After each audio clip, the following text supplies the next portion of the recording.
Welcome traders, welcome back to this week's session of Mastering the Markets with me, Matt. As you guys may have already met me before, I'm your host, a senior analyst at PrimeXBT, and as always, I'm very excited to be here with you guys today for our weekly live streaming session. Now, I think we've got a lot to unpack, there's a lot going on, and I'm very excited, but at the same time a bit kind of wary and curious as to where we might potentially go to from here. So obviously last week there was a lot in terms of fundamentals that came out. We had Trump's inauguration that happened last week Monday.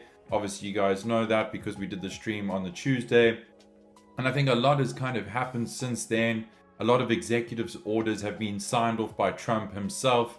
We've seen a lot of volatility come in the market, especially early Monday morning. We saw the likes of DeepSeek's latest AI model kind of shake up the markets a bit. And I think there's a lot to kind of uncover and unpack in this week's session. And I'm very excited to be here with you guys. So as always, feel free to throw in any questions you might have. I will definitely try and interact with the sort of questions you might have during the session. But as always, I kind of try to run these sessions a bit more, say, on the free flow, kind of going through my thought process, really trying to deep dive in both sort of the fundamentals as well as the technicals, and seeing what potential opportunities could arise in the markets going forward. Now, as you guys know, today we have obviously the FOMC meeting minutes. So it's the first meeting minutes for the year. This is obviously not necessarily the meeting minutes itself, but more the actual interest rate decision from the Fed. Now, we know the forecast is actually for a rate pause. So what does that mean? It means that potentially the Fed is actually looking to pause interest rate cuts. So we obviously know over the last couple of months, the Fed had obviously started their quantitative easing sort of cycle, and we had obviously seen rate cuts coming through to the back end of the year, where we had almost around 1.25 to 1.5% worth of cuts given. Now, I think it's going to be really interesting to see, how this kind of unfolds going into this sort of the start of Q1 as well as to the rest of the year. We obviously have a lot of interest rate decisions still to be made throughout the year. There's a lot of interest rate decisions to be made by other countries and other sort of political parties too. So I think it's going to be quite an interesting one to kind of see what actually happens tonight. Right now the forecast is obviously sitting at flat, basically meaning they're going to keep interest rates at 4.5%. Now, if you have a look into sort of the more technicalities of this interest rate decision, this obviously we know is from Trump obviously coming into office now and winning the election. A lot of the things he's obviously already signed off from an executive order perspective, as well as what he has said, has kind of brought a lot of attention towards the potential sort of inflation, increasing again throughout the rest of the year. Now, for us as traders, this obviously brings a bit of uncertainty in the market. We were obviously quite determined to the back end of last year that the interest rate cuts were going to continue to be decreased into the foreseeable future. And obviously since Trump has won, and all of the policies, the sort of executive orders he's signing off around tariff policies, etc., that is obviously having a major impact in the way in which the Federal Reserve is thinking right now, and the way in which the Federal Reserve is going to be potentially, either increasing interest rates, keeping interest rates flat, or potentially decreasing interest rates in the near future. Now, we know that Trump has had a big influence on the Federal Reserve in the past. We saw that he had not necessarily forced the hands of the Federal Chair, Powell in this instance, to cut rates in the past, but I wouldn't be surprised if he does potentially sort of waver or hint at signs of potentially, bringing those interest rates down. Lower interest rates obviously allow for better business in the US, and Trump is very for business. A lot of the sort of executive orders he is signing off on and trying to bring into action is very much pro-business. And one of those hindering factors for us going forward is definitely going to be the federal funds rate and the interest rate decision, because obviously a lot of the stuff that he is trying to bring in, very pro-business, getting rid of taxes, trying to ease regulations, stuff like that. You know, the one sort of lingering thing then on the side is the interest rate decision. You know, if those interest rate cuts do continue to happen, that will definitely allow for sort of more businesses to kind of take on more debt. When they take on more debt, they're obviously able to expand, bring in more business, kind of get the economy kind of going again. And that's obviously what Trump wants. So it's going to be really interesting because the Fed is looking at it from the angle of, you know, Trump's coming in, he's wanting to implement all of these tariff policies, etc. And what is that going to do to inflation? So the Fed is looking at what inflation is what's going to happen to inflation going forward. And obviously Trump's trying to kind of look at how the US economy is going to grow going forward. That's exactly what he's trying to do. That's what he wants to do going forward. So it's going to be quite interesting to see. I'm really excited to kind of dive into, say, the technicalities of actually what's happening on the charts currently, and kind of seeing, you know, potentially what possibilities could play out in the near future. So I think, yeah, for the most part, that's kind of a rundown pretty much of what I've been looking into in terms of, you know, from Trump's perspective as to what potentially we could be on the lookout going forward. And if I pop over now into the charting side of things, we can actually see the Nasdaq's dropping a bit now, currently going into the US Open. And I think for the most part, we're going to see a bit of volatility to the back end of today and definitely tomorrow with the ECB interest rates as well, right? So this is pretty much a summary of what I've been looking at now on the dollar index. So pretty much during Trump's previous term, you know, a big thing that kind of was sort of playing a part of his sort of success at the time was he was able to bring down the dollar index, right? So what do I mean by that? When Trump was actually in election or in office for his first term, we saw a lower dollar index, right? And now if you have a look at the dollar index, we're sitting at around 108.15 flat. That is quite high considering the all-time high of the dollar index is sitting at around 115. And, you know, pretty much since Trump came into office or won his elections last year to the back end of the year, we saw quite a big rally starting from pretty much around the end of September, so 1st of October, you know, leading up into that election. We saw a big rally on dollar index to the upside. Now, Trump doesn't necessarily like a higher dollar. He wants a lower dollar. Lower dollar for him means more favorable exchange rates. Again, this is also very pro-business, very pro, you know, the US economy. That's what he's going to be looking at pretty much the entire time. So it's going to be quite interesting to see how this plays out, how the dollar index holds up. Currently, you can see we are sitting pretty much in this major supply area over here.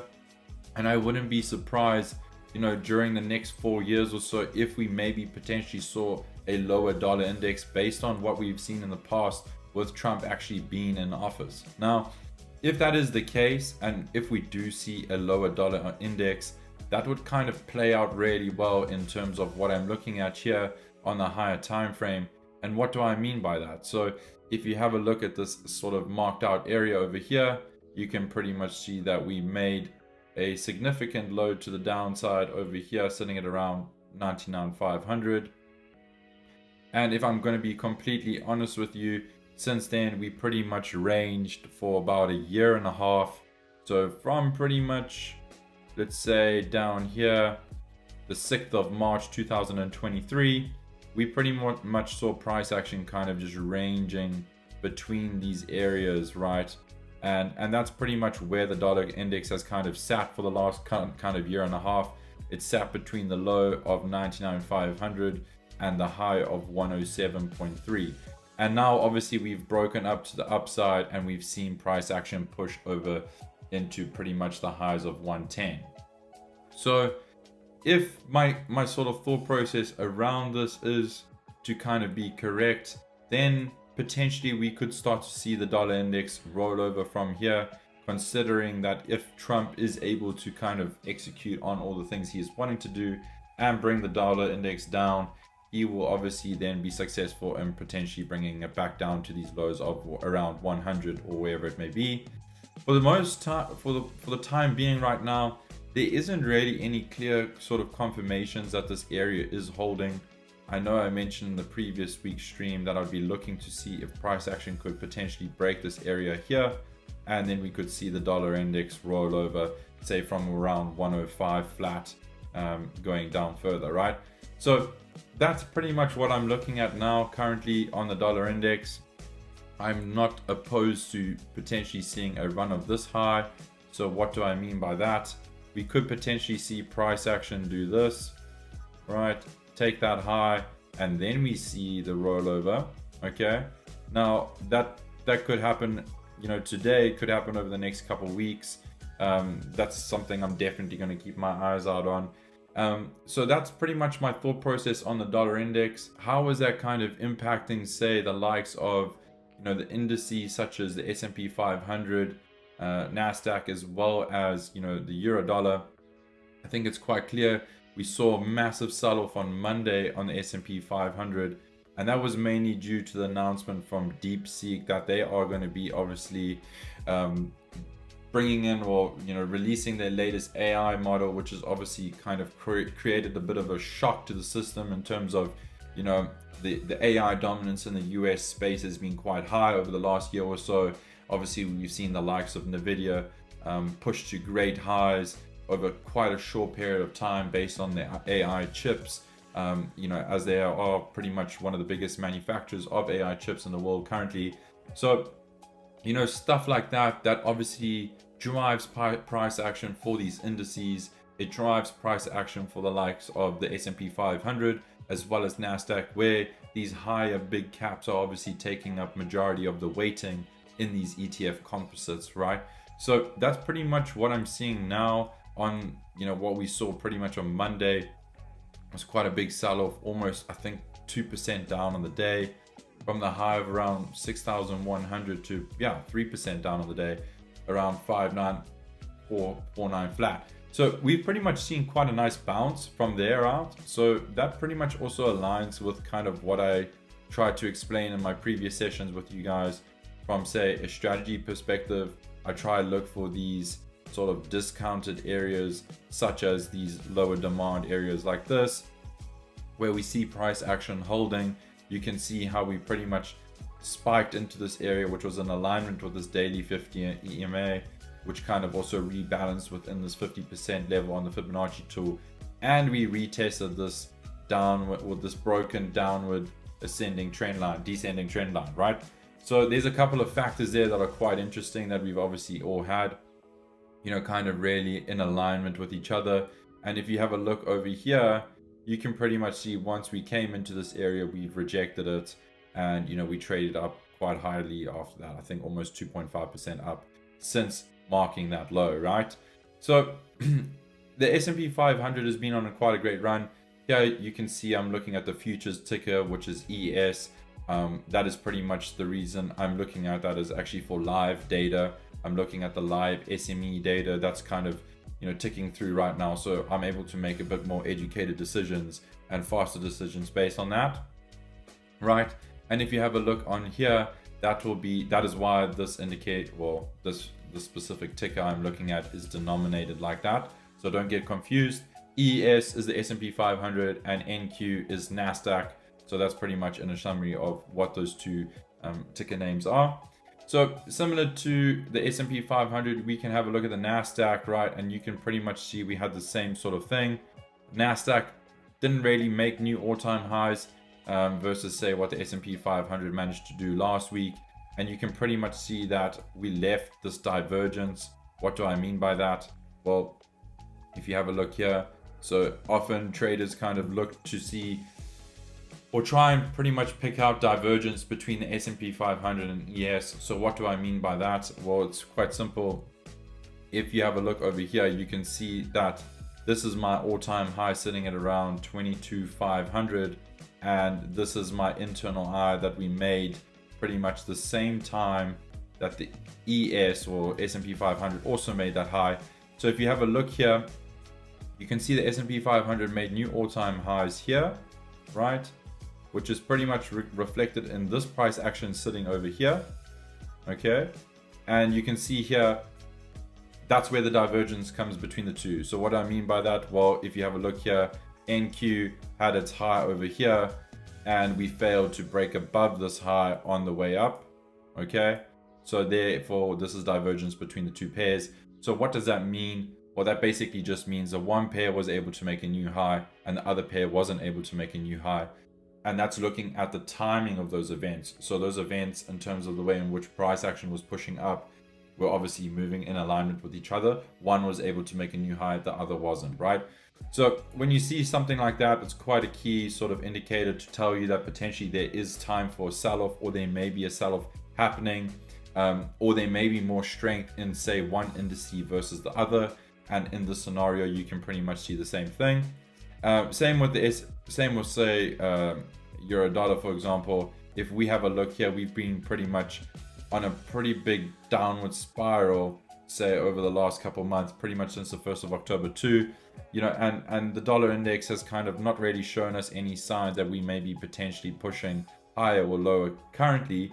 But if we have a look here at the dollar index versus, say, the euro dollar, you can pretty much see how the dollar index is sitting in this massive supply area over here, and euro dollar is sitting in this massive demand area over here. Sure, this is quite a big area, so we might potentially see price action do something like this before we actually eventually get a move to, say, the upside, right? So for the most part right now, price action seems to still be continuing down to the downside. We haven't really seen much sort of relief rallies from euro dollar. We did see price action kind of, you know, sweep this low over here on the daily time frame, which was quite nice. And if you have a look over here, we have obviously then broken above this area over here, which was at around 104,500.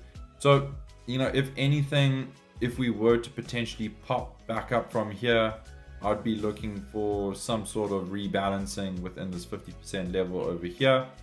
So that kind of aligns with around 1.03570, more or less. And if you have a look here, this would obviously be our sort of demand area that we're sitting in currently, right? So I would want to prefer to potentially look to see if we can get some lower pricing down here, you know, and really see if price action can hold in these lower levels. That kind of aligns with that 4-hour shift in structure. So basically what we would be looking at then would be something like this. So this would be my structure break over here. This is where we swept the lows. And if you have a look over here, this would be our break in structure on the H4, right? So something like this on the euro dollar could be quite interesting. We would need to see some sort of potential reaction out of this area down here at around 10300. So something like this on the euro dollar, I wouldn't be surprised if we could potentially get a sort of tap into this area, and then we could potentially look to see if price action could hold, right? Now, main reason for that would be obviously this shift over here, right? So if I just mark this out quickly, you can see that that's forming this break in structure. We broke structure here. We broke structure here. And to some degree, we just managed to kind of get above that area there, right? So for the most part, yes, you can argue that price action is still in control from, say, a bearish angle. You can also see how we pretty much have just bumped our heads into here, and now we seem to be.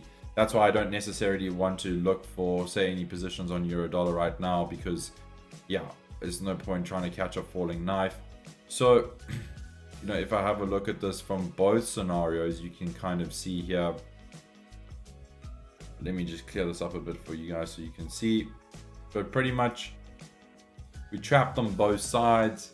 You can see that the supply area held over here, right? And now it's a case of, do we think price action will kind of hold when we get to these lows over here and do something like that? Or will price action hold in this area here and kind of just continue to go straight through, right? So what I would try and do, if I am looking for some sort of counter trend longs in this example, I would wait for price action to kind of come into this area, give me some sort of confirmation entry and then potentially look to trade it back to the upside. That's what I'd be looking for right now.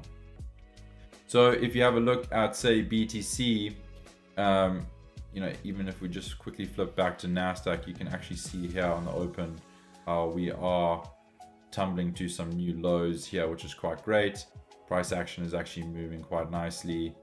So I'm going to be quite interested to see how price action kind of reacts throughout the day, and more specifically, you know, how does price kind of trade in and out of those areas where we might see some volatility starting to pick up again to the back end of this session, as well as the FOMC meeting minutes that we have later today, right? So that's going to be something I'm going to be watching quite closely. I would like to obviously see price action holding here, and then obviously potentially trying to find some sort of potential entries or you know, best case scenarios post the Federal Reserve's sort of interest rate decision later today. So that's pretty much on my thoughts on the dollar index, NASDAQ, ES, as well as euro dollar. So I'm going to be potentially waiting now to see if we can get into these lows at around 1.03. This might be a trade idea that we can go over next week. We might still see sort of price action kind of trading within this range for the next couple of days. Then the last sort of two assets I want to kind of dive into was mainly around Bitcoin and Solana.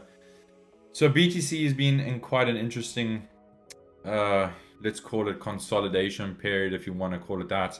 I did mention in the last few sessions that I wouldn't be surprised if we just found ourselves ranging in this area for the next couple of weeks, which if you have a look now, we seem to be doing so quite nicely. So let's say, for example, this is your range low and this is your range high. You can pretty much see that all we're really doing is kind of taking liquidity on both sides. So if you have a look there, we've taken the low over there, and if you have a look over here, we've taken the high at around 109. So I wouldn't be surprised if we continue to see somewhat similar PA to what we saw over here. That was pretty much the same sort of accumulation area I was trying to show us or show you guys in the previous session, because you can see over here how price action ranged in this area, taking the high and the low for a substantial period of time. And I wouldn't be surprised if we started to see price action doing something similar, where we just range in between this area for the next couple of weeks. That would be quite awesome, because then we could potentially start to see some sort of shift, in money flow, if you want to call it that. So looking for potentially price action or volatility or volume to leave, say, the likes of Bitcoin and enter into some of the altcoins. That's kind of what I'm trying to, you know, anticipate going forward. So if we do see price action sitting in this consolidation area for the next couple of months, I'm not too worried about it, to be honest. I'm more worried if we start to break these lows and potentially, you know, break structure back down to the low side. That's where I would be watching quite closely to see how we react in these levels, say, lower. You know, I still don't want to write those possibilities off. Obviously, last week, Trump announced that he'll be putting together a crypto workforce, kind of bringing in new regulation, looking at potentially, you know, some sort of strategic reserve. That's obviously great for the crypto community. That brings in a lot of volatility and a lot of volume. Great news for the community members. However, yeah, based off those sort of announcements, we haven't really seen price do much, to be honest. I think we actually down. So we started to see this rally pretty much before Trump's inauguration, and since Trump's inauguration, we've seen prices kind of literally floating around in the middle of nowhere, hovering around this key level of, say, $100,000, and that's pretty much what we're seeing right now. So I wouldn't be surprised if, you know, we start to see price action. You know, what I do is I just mark out my range low. So let's say that this is my range low over here, and this is my range high over here. So to give you the numbers on that, that would be around 90,675 as my range low, and my range high sitting at around 108,200. And if I mark out, say, the equilibrium level, which would be, say, 50% of that range high and range low, you can pretty much just see how you can see how prices kind of, you know, breaks down to the low side, comes back up, retests it, tries to make a new low over here, fails to do so, pops its head above this equilibrium over here, then trades back down. We eventually sweep this low, then we trade to the top side of the range high. We trade into that, come back down, trade into the equilibrium level, and now we seem to be bouncing off that equilibrium level again. So it's quite an effective way to kind of manage price action, if you want to call it that, or at least just monitor it. You can see that we will pretty much do one of two things. You know, we might hold here for a couple of weeks, see something like this, or we might go down, see something like this, or we come back up, or we test here. So that's obviously the beauty and, say, the downside of being stuck in a range. You do see a lot of choppy price action where PAs is pretty much moving sideways. So I wouldn't be surprised if we saw this kind of action for the next couple of weeks. Some real clear sort of confirmation levels for me really would be a break above this. We can potentially come retest this, and then, you know, we go something like that. And then obviously the downside scenario is also possible. So, you know, once we saw this level, we've never actually revisited this level down here, which was our range that we previously broke out of. So if price action did, say, do something like this, where we broke out of this range and we traded lower, don't be surprised if we come back into this range, and then we could potentially go from there. So those are my sort of scenarios, I guess, if you want to call it that, on BTC. Yeah, sure, it might look like I'm trying to call both sides of the market, which to some degree there is the opportunity to do so because we are stuck in this range. So for now, not really too interested in trading this price action because there is no real clear confirmation for me as to where we're going to go. If we had to look at Solana, for example, this is a bit different now, right? This for me, you know, is a little bit more clear. You can see that price action is obviously, if I drop down onto the daily time frame, I know I've shown this analysis before and I showed it in our last week's stream, but basically what I was looking for was some sort of retest and tap into this area over here, which we got the tap, and I'm going to show you guys now the entry that we got on the PrimeXBT platform, and you can pretty much see that it was in alignment with this demand area over here. And if I had to take this low down here, sorry, you can't see my screen, but if you had to take this low sitting at around 109, call it 110, draw your ascending trend line, you can pretty much see how we've been respecting this level a couple of times, almost once, twice, 3, 4, and then we had the 5th time over here. So I would say it's quite a strong level in terms of trend lines. I don't necessarily like to use trend lines as my sort of execution theory or model. I try to keep price action pretty simple. So I look for structure breaks to the high, structure break to the low, and then I try to play the continuation thereafter, right? So in this scenario, this was basically my trade idea. So basically what I was looking for, or what I am still looking for, is price action to pretty much tap into here, which we did. So we actually got an entry, and then looking to try and trade it back into this high at around 295. And this is quite nice because if you have a look here, I might even extend that a bit further, try to get a 2-to-1. So this will be my initial entry, which I'm in already, and I'll show you guys now shortly. Basically what I'm trying to do from here is I will then have this low, so this low sitting down here at around 168. That's my extreme low. I'm not looking for price. If price kind of goes below that level, that like invalidates this trade idea for me, if that makes sense. So that's why I have my stop loss below this level, and I'll try trade any sort of intraday confirmations out of this area, because that's going to give me more validity in this potential area holding, right? So I'll take my initial entry like I've just done now. So if you have a look over here, you can actually see on the PrimeXBT crypto futures platform, I'm in this position already. This is from last week's order. We did this order live. I set this order with you guys. We actually ran into some nice profit. We pretty much tapped into this area.